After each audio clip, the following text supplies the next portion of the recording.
Good morning and welcome to the Morning Scoop for Monday, July 20th. This is your daily Buckeye fix. I'm Tom Orr. The big news this morning is the commitment of 2021 cornerback Jordan Hancock to the Buckeyes. Hancock is a top 100 prospect, with some services actually having him as a top 50 player overall in the nation. He was committed to Clemson before decommitting last week.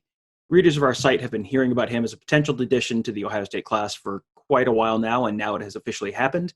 Buckeye Scoop recruiting analyst Marc Givler is here to join us this morning to discuss the commitment. Mark, what are the Buckeyes getting in Jordan Hancock?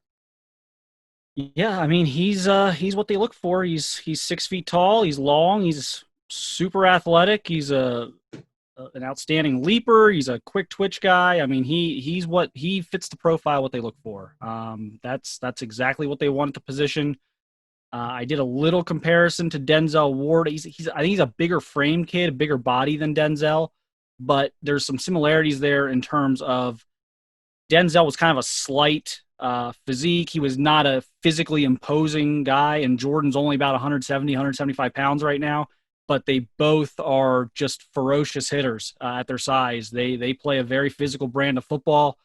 It's almost shocking when you pop in the tape and kind of see how physical he is at the size he's playing at, and it makes you wonder what he's going to look like in, at 15 or 20 more pounds once he's at Ohio State. So that was one thing that was kind of interesting to me, drawing those two parallels, is that, he's got kind of that Okuda frame and size and length, but he's got the Denzel Ward mentality into him. So it's just going to be a matter of kind of, beefing up a little bit.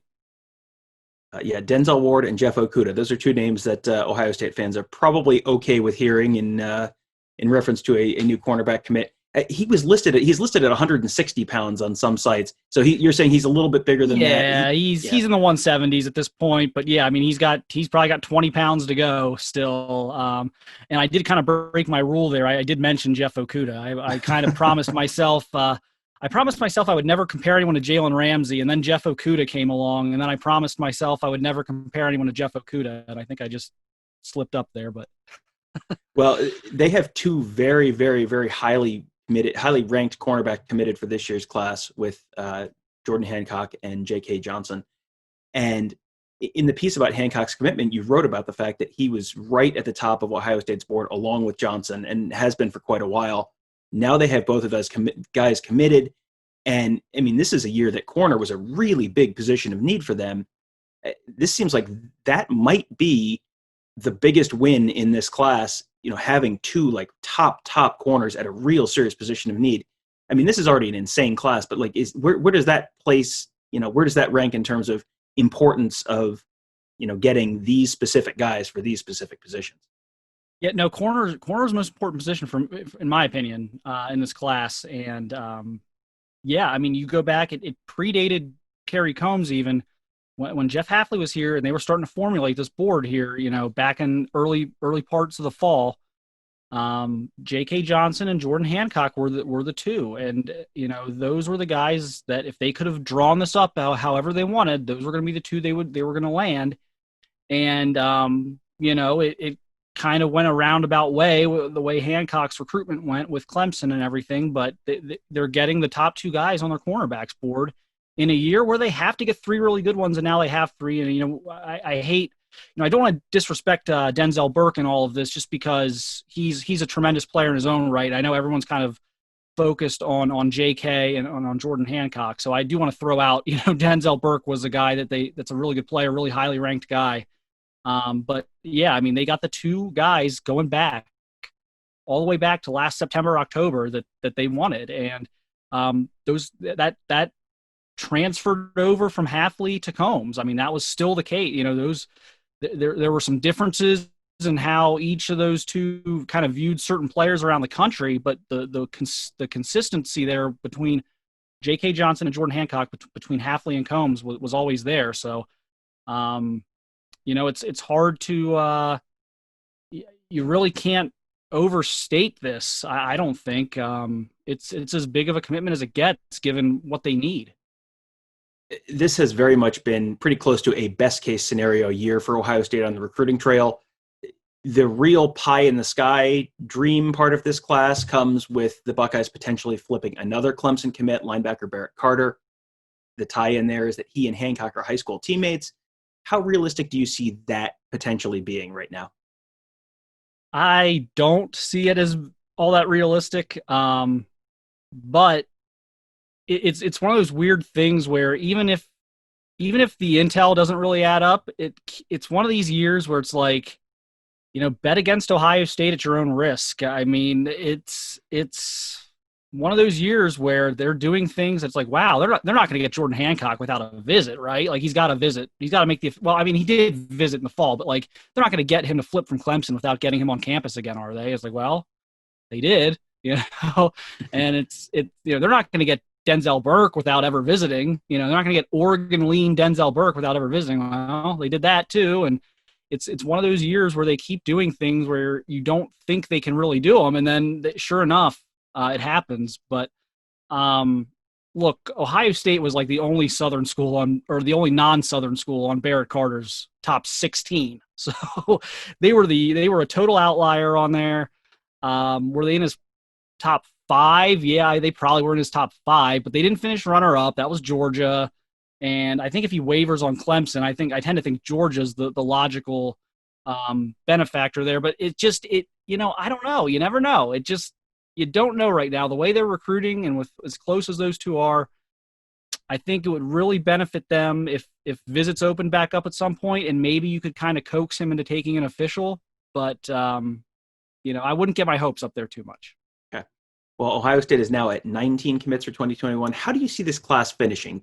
Are they going to get to 24, 25 guys? And where do you see those last handful of commits coming from, at least in terms of position, if not specific players? Yeah. So I think that, one of the things with the shutdown is I think it made the numbers projection even more difficult, because I think there were probably fewer transfers this offseason because of that. Had a depth chart been set, had they had a full spring and a depth chart been set, I think maybe a couple guys might have left. But they didn't, which makes it a little bit tougher to project kind of what they're going to do here. But I'm operating on the assumption they're going to take 25-ish. So I think there's about half a dozen spots left. Certainly a couple defensive linemen.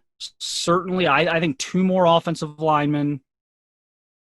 They would love to have Derek Davis at safety. That's kind of their last defensive back target. And, of course, Emeka Egbuka at wide receiver they would love to have. And then it's a matter of, okay, do you sneak in a second tight end? Can you find a linebacker that you really like? I mean, I don't think they're desperate for a linebacker right now. I think they've got a couple good ones right now, but if they Barrett Carter, we talked about Barrett Carter, if they could, a guy I think is a little more realistic than Carter, though maybe not probable, but at least possible, is Rajon Davis out of Mater Dei in California. Again, that would be another one that you probably need visits for, but, he's a guy, can you flip him? So, I think 25 is probably conservative, and then I think it could push 26, maybe even 27 if it's the right combination of guys, but I think probably 25 to be safe. All right, I'm going to put you on the spot. Best guess right now.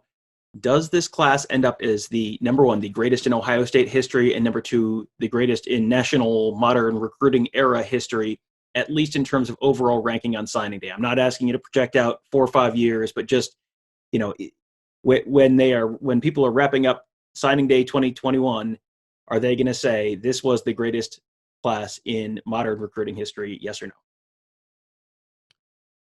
On paper, it's going to be the best class Ohio State's ever signed in the recruiting era, in the internet recruiting era. Everyone's got their different formulas for how they calculate their top class. I think it will be, though. I'll say yes. I will say yes that this will break some records. You need 2 things to break the record. You need quantity. You need to sign at least 25 guys probably. You need to sign that big class, because whether it's just the quantity helping you or like I know Rivals when I was there, only the top 20 counted, so you're able to kind of not count your bottom 5 or 6 commits, which in turn pushes up your class. So I think it's got the quantity and the quality to break the record. Yes, I do. If you tell me that they can do official visits at some point between now and January, I would double down on that if I knew that information. That's I think that is going to count as good news for Ohio State fans on a Good News Monday with Jordan Hancock. I think that's some additional good news. Marc, thank you for joining us this morning. You can read Marc's reporting on Jordan Hancock's commitment as well as the impact in the 2021 class at Buckeye Scoop. That's all free content, so go check those out to get a feel for what the site has to offer. And then consider signing up for membership. There's even more information and detail inside our members section. I have personally covered the team for years and feel like I end up learning a ton of new stuff every day from Marc and Bill Green and Alex Gleitman and Mick Walker and the rest of our incredible staff. There is just a ton of great content on the Ask the Insiders board. Give it a shot for a month. It is the price of a chain store pizza, and based on the feedback we've gotten from the people who've already signed up, you are going to love it. So check that all out at buckeyescoop.com. Thank you guys for listening. Have a great day, and we will talk to you tomorrow.